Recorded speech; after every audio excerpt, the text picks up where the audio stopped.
The cold came through the walls of the Northern Pacific Freight Office the way cold always did in November, not all at once, but slowly, finding every gap in the timber, every crack around the window frames, until Marguerite Dolan couldn't feel her feet anymore and stopped trying. She'd been waiting 3 hours. The agent behind the counter hadn't looked at her once in all that time. He knew she was there. He'd taken her papers when she arrived, studied them long enough to understand what they meant, and then set them aside in a way that made clear he didn't intend to help her today. Maybe not ever. The papers said she was the widow of Cornelius Dolan, formerly of Thunder Bay, Ontario, deceased 8 weeks prior of a fever that had taken him in under 4 days and left her with a 6-year-old daughter, $14, and a debt she hadn't known existed. The debt was the problem. The debt was always the problem. Cornell's brother Vaughn had come to the house 3 days after the burial. He was a large man with small eyes and the particular confidence of someone who'd never been told no by anyone who mattered. He'd sat at her kitchen table and explained, with almost paternal patience, that Cornell had borrowed against the house, that the papers had been signed, that the law recognized the debt, that Marguerite had 2 choices: sign over the deed and leave by the end of the month, or he'd involve the magistrate and she'd leave with nothing instead of the $14 he was generously offering. She'd taken the $14. She'd taken her daughter, Bess, and she'd gone to the train station because there was nowhere else to go. The advertisement had been on a board outside the station.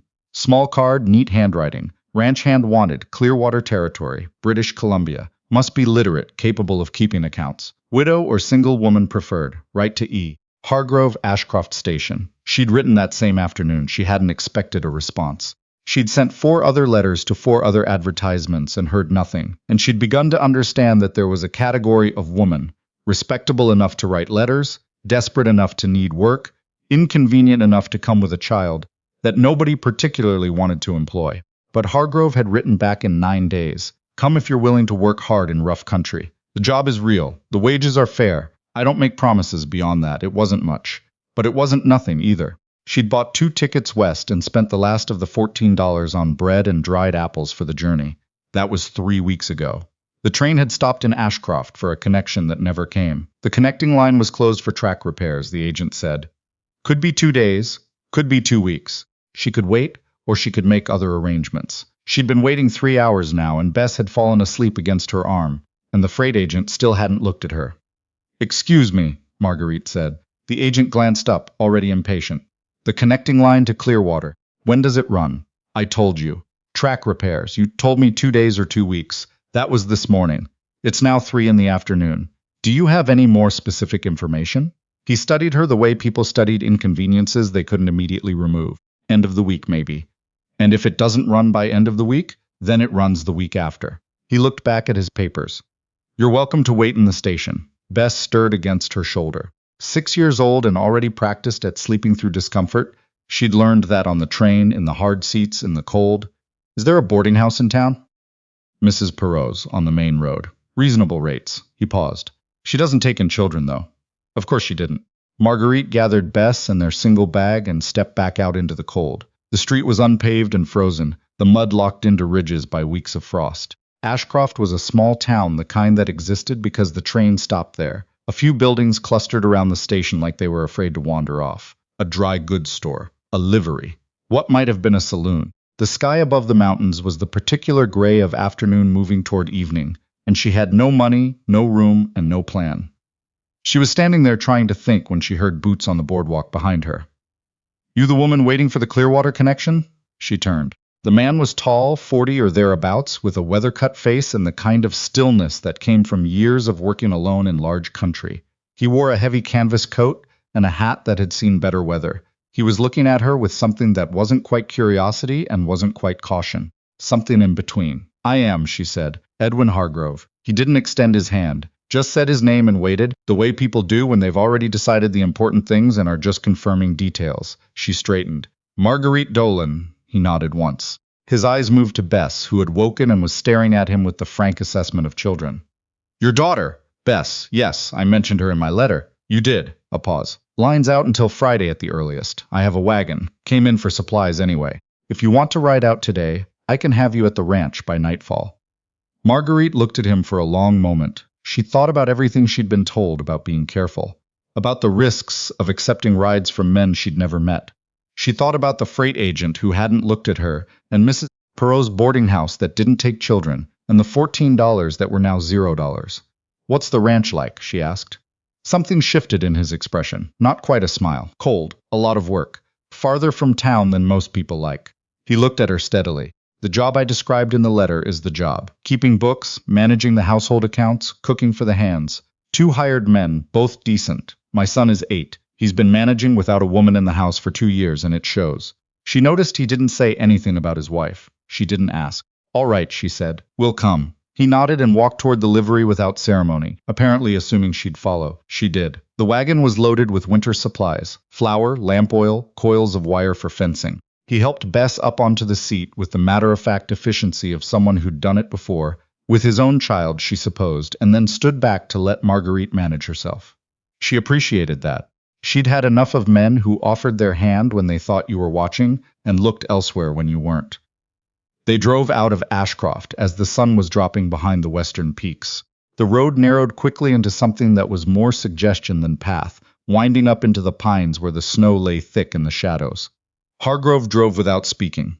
Bess sat between them, watching the trees with the focused attention she gave to everything new. "What's your son's name?" Marguerite asked, when the silence had settled into something she could speak into without breaking it. "Calloway." He paused. "Goes by Cal." "That's a good name." He didn't respond to that. She hadn't expected him to. After a while, he said, "He doesn't talk much to strangers. He'll come around." She took that as the warning it was. The ranch came into view as darkness was fully settling. Not the darkness of cities, which was never quite dark, but the real darkness of mountain country, absolute and cold. She saw lantern light in a window first, then the shape of buildings. A house, a barn, a low outbuilding. Not large, not polished, but solid. The logs were well fitted, the roof steep to shed snow, the yard swept clear of debris with the particular neatness of a man who kept things in order because disorder cost him. She would learn later that Edwin Hargrove had built most of it himself, that the ranch had been his wife's idea originally, hers and his together, back when they'd come west from Manitoba, with savings and a plan, that his wife, Eleanor, had died of a difficult second birth 2 years ago, the child with her, that he'd kept going because Cal needed him to, and because he didn't know what else to do with himself. She didn't know any of that when she climbed down from the wagon that first night. She only knew that the light was on and the house was standing, and there was a child's face at the window, watching. The interior was exactly as he'd described it. A working house, not a comfortable one. Functional furniture, clean but worn. A stove that was doing its best against the cold outside. A table big enough for the hands to eat at. She could see the shapes of the man's life everywhere. The boy's coat on a hook too low. A child-sized pair of boots by the door. A book left open on the table. Something about cattle breeds. But there were gaps, too. The kind of gaps that accumulate when one person leaves and nobody quite fills their place. Cal came to the kitchen doorway and stopped. He was small for 8, dark-haired like his father, with eyes that watched her with the same careful neutrality. "Cal," Hargrove said. "This is Mrs. Dolan. She'll be helping with the house and the accounts." Cal looked at Bess. Bess looked back. "Hello," Bess said. He didn't answer, but he didn't leave either. Hargrove showed Marguerite to a room at the back of the house, small, cold, with a bed frame and a straw mattress and a hook on the door. "There's extra blankets in the trunk," he said. "Get warm. We can talk about the work tomorrow." He turned to go. "Mr. Hargrove." He stopped. "Thank you for coming into Ashcroft. For not," she stopped herself. She'd been about to say for not making this worse than it already was, which was not something you said to a near stranger, for the ride. He looked at her for a moment with an expression she couldn't quite read. "You'll earn it," he said. And then he was gone, and she was alone with Bess in the cold room, listening to the ranch settle around her in the dark. She was still awake when the house went quiet, long after she heard the hands come in and eat and go out to the bunkhouse. Long after Cal's light went out under his door. Long after Hargrove's footsteps stopped crossing the main room. She lay there and thought about whether she'd made a terrible mistake. She thought about it for about 20 minutes, and then she decided it didn't matter, because she was here, and there was no going back, and the only thing left to do was make it work. She was asleep before the decision had fully finished forming. Morning on the ranch started before dawn, in a way that was different from anything she'd known in Thunder Bay. Not different because it was earlier, though it was. Different because the darkness was working darkness, purposeful, filled with the sounds of men and animals moving. By the time she had the stove lit and water on, Hargrove and his 2 hands, a quiet man named Obadiah and a younger one called Press, short for something she never learned, had already been in the barn for an hour. She made breakfast for 5 people and didn't know any of their habits yet. She made it the way her mother had taught her. Substantial, plain, hot. Porridge and bread, salt pork, coffee strong enough to stand beside a person and offer opinions. Hargrove came in and looked at the table and said nothing. He sat and ate. Obadiah nodded at her when he came in, which was as much greeting as he gave anyone. Press said, "Morning, ma'am," with the earnest courtesy of a young man raised, someone who'd cared about those things. Cal came in last, sat across from Bess, and accepted a bowl of porridge without looking at her. Bess said, "Do you have any animals?" Cal looked up. 2 dogs, 3 cats, 27 cattle. Bess considered this. "Can I see the dogs?" He looked at his father. Hargrove gave the smallest possible nod. After breakfast, Cal said. It was, Marguerite realized, the most the boy had said to anyone since she'd arrived. She filed it away without commenting on it. After the men left, she found the account books on their own shelf in the main room, separate from everything else, as if Hargrove had given them a place of honor or, more likely, a place of isolation. The last entry was 6 weeks old. She worked through the morning understanding the ranch's financial shape, and what she found was this. The operation was viable, barely. The margins were tight, the debt from the second year's startup still sitting on the books like a guest who'd overstayed. 2 good seasons would clear it. 1 bad one would finish it. She wrote her questions in the margin in pencil, things she needed to understand before she could help. Then she started on the house. The house was the kind of mess that happens when a careful person runs out of time to care for everything at once. Clean in the ways that matter, no mold, no rot, no real neglect, but disorganized in the ways that accumulate when you're doing the work of 2 people alone. She didn't make it her own. That wasn't what she was here for. She made it functional. By the time she put supper on the table that evening, she'd found the lost pattern to the pantry storage, repaired a door that had been sticking, and identified 3 places where the cold was getting in around the window frames. She told Hargrove about the windows at supper. He listened without interrupting and said he'd see to them that weekend. The accounts, she said. I have questions. He looked up. The feed supplier, Gagnon? You've been buying on credit since August. The rate's higher than what Obadiah mentioned he'd seen in town. Gagnon's the only one who delivers this far up. I know, but the rate's still high. Is there a reason you stayed with him after the rate changed? He was quiet for a moment. I didn't notice the rate had changed. It changed in August, right after the 3rd delivery. She pushed the ledger across the table, open to the relevant page. Here. He looked at it. His jaw tightened, the only sign he gave. I'll speak with him. I can write a letter if you'd prefer. Lay out the discrepancy, ask for an adjustment. Easier to keep it civil in writing. He studied her for a moment. You've kept accounts before. My father's general store for 8 years before I married. He nodded, the way he nodded when he was filing things away. She was learning his tells. There weren't many of them, but they were consistent. Cal, across the table, was eating his stew and watching everything. The weeks made a rhythm. She woke before the men, got the stove going, made breakfast, worked on the accounts through the morning, while Bess sat at the table drawing pictures or practicing her letters, made lunch for whoever came in, worked on the house through the afternoon, mending, cleaning, organizing the things that kept a working ranch alive, the careful maintenance of tools and stock and supplies, made supper, cleaned up. She wasn't lonely, exactly. She didn't have the time for it. But there were moments, late in the evenings when the house had gone quiet, when she sat by the stove with the account books and felt the particular weight of being somewhere temporary. She hadn't decided she was leaving. She hadn't decided she was staying. She was in the space between, doing the work and not thinking too far ahead. Hargrove was a different puzzle every day. He was not unkind. She'd had unkind, and she knew the difference. He was distant in the way of someone who'd learned to keep people at arm's length, not because he didn't care, but because caring cost him. He thanked her for things when she did them, plain and direct, not effusive. He answered her questions about the ranch with the patience of a man who'd accepted that explaining was part of good management. But he didn't ask her questions back, not personal ones, not the kind that would have made her feel less like a hired hand and more like a person he was curious about. She told herself it didn't matter. Some evenings she'd look up from the accounts and find him reading at the other end of the table, and the silence between them wasn't uncomfortable, just present. Like a third thing in the room they'd both agreed not to name. Cal warmed up to Bess faster than he warmed up to her. She'd expected that. Children chose their own people on their own schedules, and Cal had clearly decided that Bess was acceptable. They could be found together, after supper most evenings. Cal explaining ranch things to Bess, with the authority of someone who'd been learning them his whole life.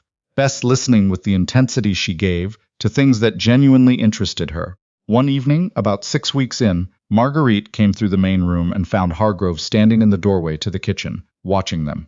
Cal was teaching Bess to play a card game. He was explaining the rules with careful patience, correcting her when she misunderstood, not irritated, just thorough. Marguerite stopped beside Hargrove without quite meaning to. "He's good with her," she said quietly. Hargrove didn't turn.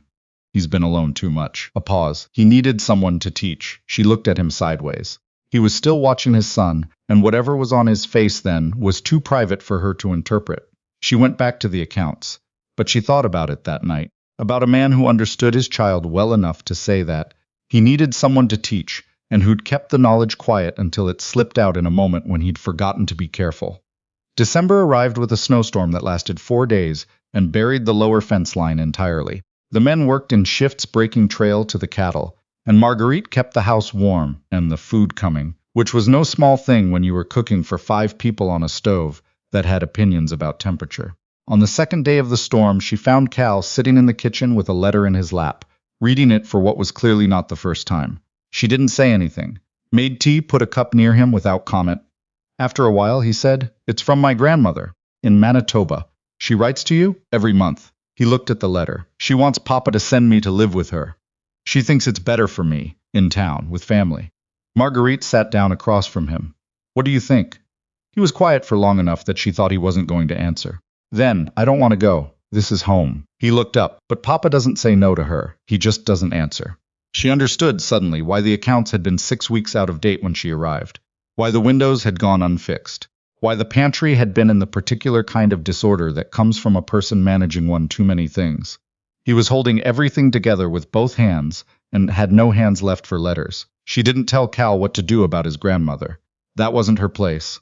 She said, "Have you told your father what you just told me, that you don't want to go?" Cal shook his head. Maybe that's where to start. He looked at her with his father's eyes. Considering. That night she heard them talking in the main room after she'd gone to bed. Hargrove's low voice, Cal's higher one. She couldn't make out words. She didn't try to. In the morning, Cal was quieter than usual, but it was a different kind of quiet.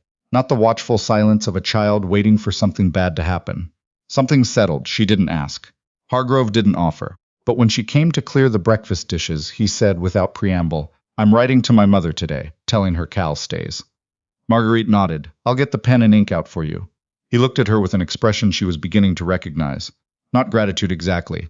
More like acknowledgement. The recognition that something necessary had been done. January was brutal in a way that tested everything. A cold snap drove the temperature so low that the water trough froze overnight despite the break they'd rigged for it. 2 of the cattle came down sick, and Hargrove and Obadiah spent 3 days nursing them through it, coming in after dark gray with exhaustion and cold.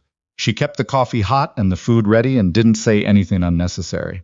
She'd grown up watching her father manage seasons of bad weather, bad prices, the particular stoicism of people who worked at the mercy of things larger than themselves. She understood that there was a time for talking and a time for just being useful. On the 4th night, when the cattle had pulled through and the men had eaten and the house had gone quiet, she found Hargrove sitting at the table with a cup of coffee gone cold, staring at nothing. She refilled his cup and sat across from him. "They'll be all right," she said. This time, he wrapped both hands around the cup. "Every winter there's something. Last year it was the roof on the bunkhouse. Year before the creek flooded the lower pasture, and I lost 6 head. He was quiet. "Eleanor always said the land gives back what you put in. I've put in a great deal." It was the first time he'd said her name. Marguerite felt the weight of it settle over the table. "She was right," Marguerite said carefully. "The land does give back. It just doesn't always give back on your schedule." He looked at her. "You believe that?" "I believe it enough to keep going, which is the only kind of belief that's useful." Something moved in his expression, not the acknowledgement she'd learned to recognize. Something else, more unguarded. "Where did you learn that?" "My father. He kept a store for 30 years in country that barely had enough customers to support it. He never once called it a mistake." She paused. "He understood that the value of a thing isn't always in whether it pays out. Sometimes it's in the fact that you chose it." Hargrove was quiet for a moment. "What happened to the store?" "I inherited it when he died. I'd been running it for 2 years by then anyway." She kept her voice even. "When I married Cornell, his family made clear that a wife who kept her own accounts was irregular, so I stopped." The look on Hargrove's face shifted into something almost hard. "And the store?" "Sold it to settle the marriage costs." She smiled without much warmth. "Turned out to be insufficient payment in the end." He didn't say anything, but she watched him take that in and file it somewhere serious. She went to bed and lay awake for a while. Not unhappy, she'd told him, not sure what had made her. February thawed briefly and then froze again, which was worse than staying frozen. The ice on the path to the barn was treacherous, and Press went down hard one morning and wrenched his shoulder badly enough that he couldn't lift anything heavier than a fork for 2 weeks. Marguerite picked up the slack without discussing it. She'd helped in barn work before. Her father had kept horses, and she knew what she was doing. Hargrove came in from the north fence one afternoon to find her carrying feed to the stalls and stopped in the barn doorway. She looked up. Press's shoulder isn't healed enough for this. I know. He didn't tell her to stop. He came in and took the heavier end of the feed without comment. They worked down the line of stalls together in the easy quiet of two people who'd learned each other's pace. At the end, he said, "You didn't mention you knew barn work. You didn't ask what I knew." A pause. Fair point. She thought that was the end of it. Then he said, "What else haven't I asked about?" She looked at him across the top of the nearest stall gate. He was watching her with an expression she hadn't seen from him before. Open, slightly self-aware, as if he'd just noticed a pattern and wasn't sure how to correct for it. "I'm a decent hand with horses," she said. "I can set a simple splint if I need to. I know 3 ways to put up preserves that don't go off over winter, and I can read weather off a mountain if you give me a clear line of sight." He held her gaze. All right, she agreed. She went back to the house. The warmth of the stove met her at the door, and Bess was at the table teaching Cal the card game he'd taught her, the rules slightly altered in Bess's favor. She stood there for a moment watching them, and felt something shift in her chest. Not dramatically, not all at once, just a quiet settling. She hadn't felt settled in months. She didn't want to make too much of it, but she noticed it. Spring arrived as something to fight for rather than simply wait for. The snow came off the mountains slowly, reluctant, and every day of melt brought a new problem.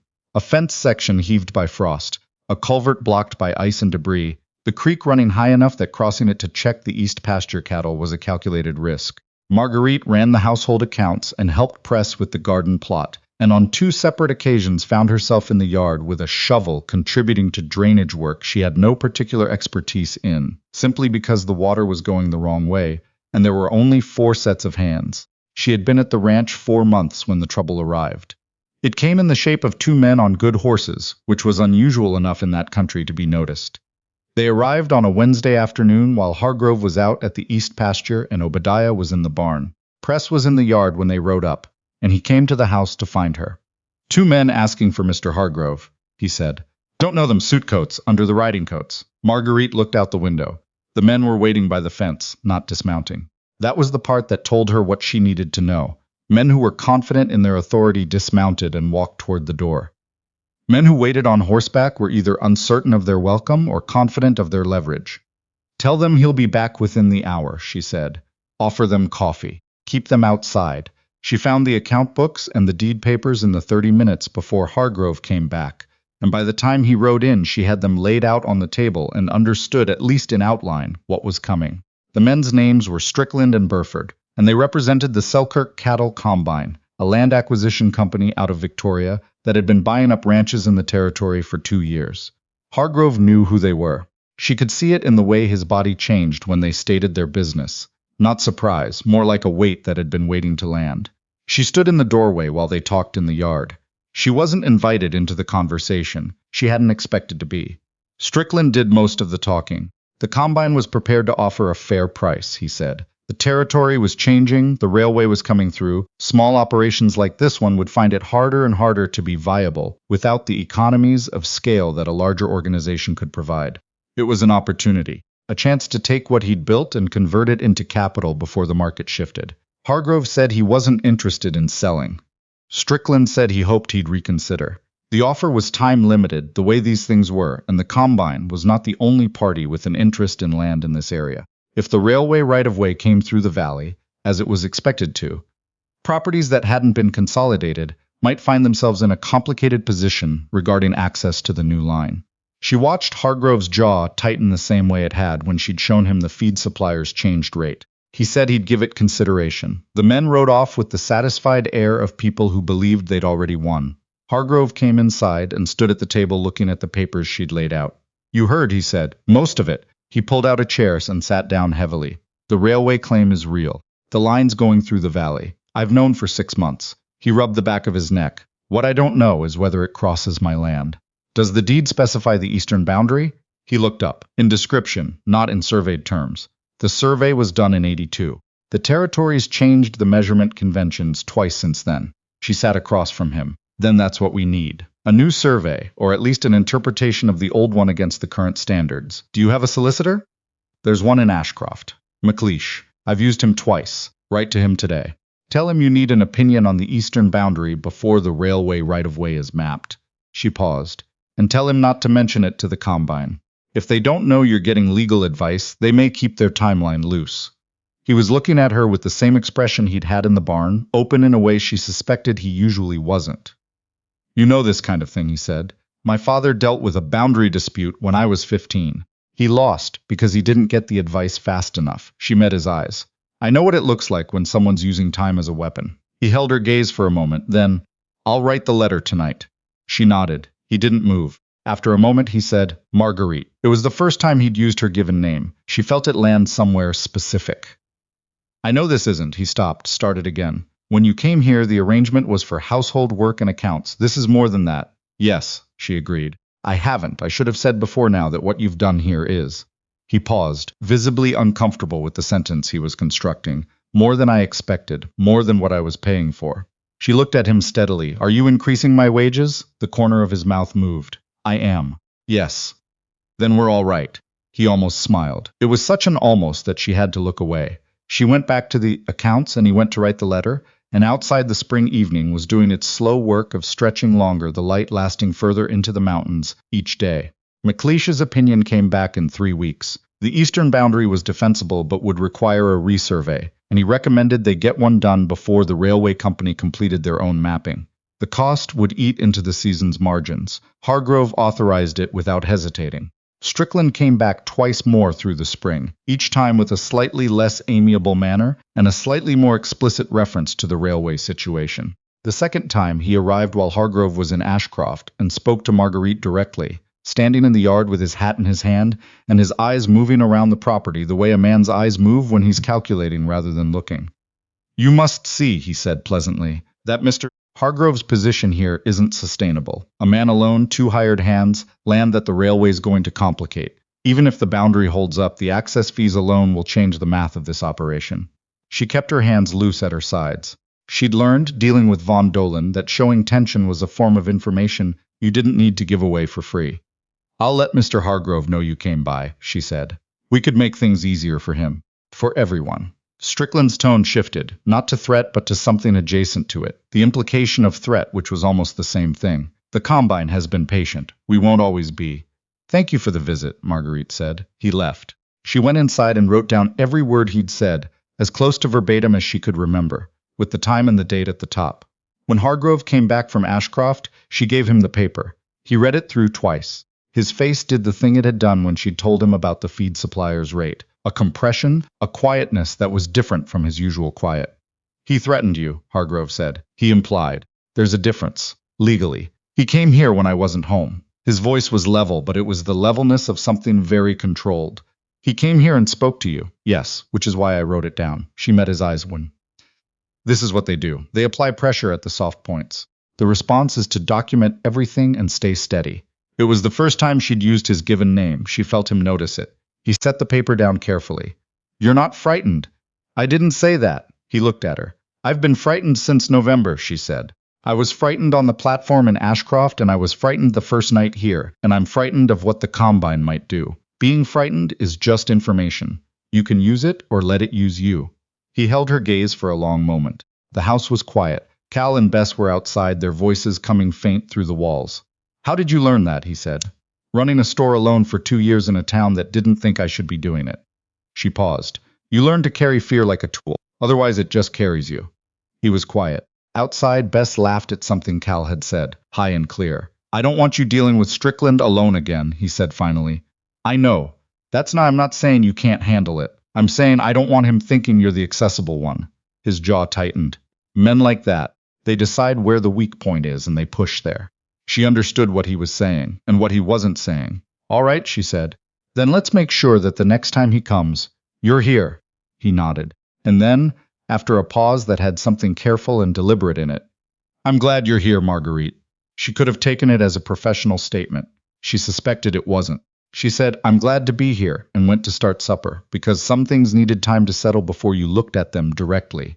The resurvey came back in June. The eastern boundary held, not perfectly, but well enough. The railway right-of-way would clip the corner of the north pasture, which would cost them an access negotiation, but not the land itself. McLeish wrote that the Combine's implied leverage had been largely bluster. Without the ability to block railway access, they had no particular means of pressure. She showed Hargrove the letter at breakfast, setting it beside his coffee. He read it. She watched the tension she'd seen in him since February slowly unknit. "We hold," he said.